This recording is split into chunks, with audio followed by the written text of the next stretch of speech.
The great army came to rest here, in southern Russia, near the banks of the river Don. For the time being, at least, Europe escaped Mongol occupation. But for the people who prayed in these Russian churches, the return of the invader marked the beginning of the longest and darkest chapter in Russian history. It became known as the Mongol yoke.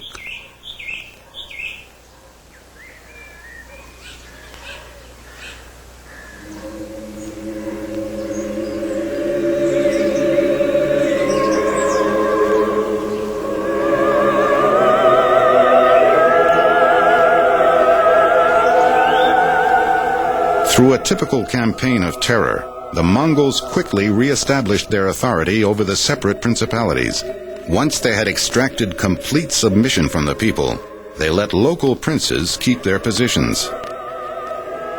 The Mongols preferred to rule at arm's length. They were too few in number to construct a hands-on government. They didn't care much for administration either.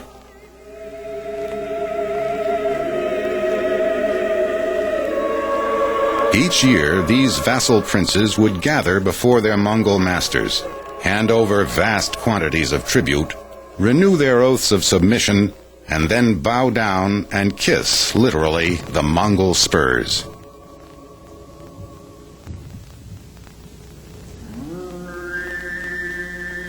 Before long, the Mongol rulers of this region became fabulously wealthy. This part of their empire was known as the Golden Horde.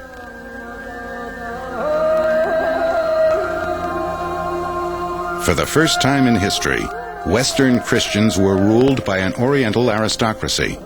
They stamped their way of life on the local psyche, just as they would in China and the rest of Asia.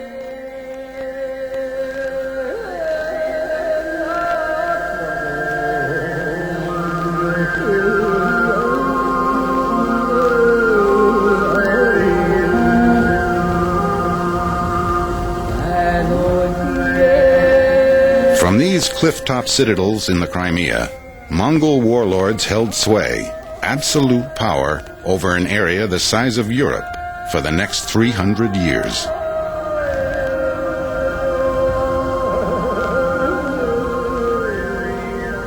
For a people who had always depended on mobility, the Mongols now took up permanent residence.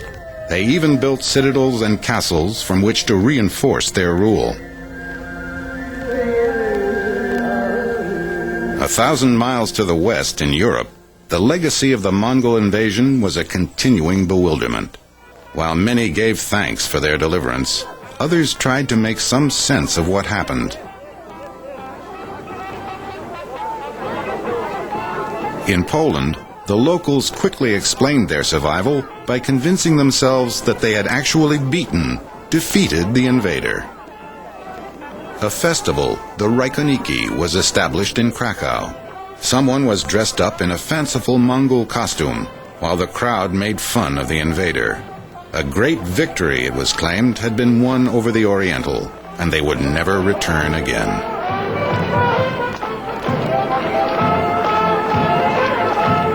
But it was a fairy story. The Poles had deluded themselves. Elsewhere, Europe waited in breathless awe for what many feared would be the inevitable return of the invader.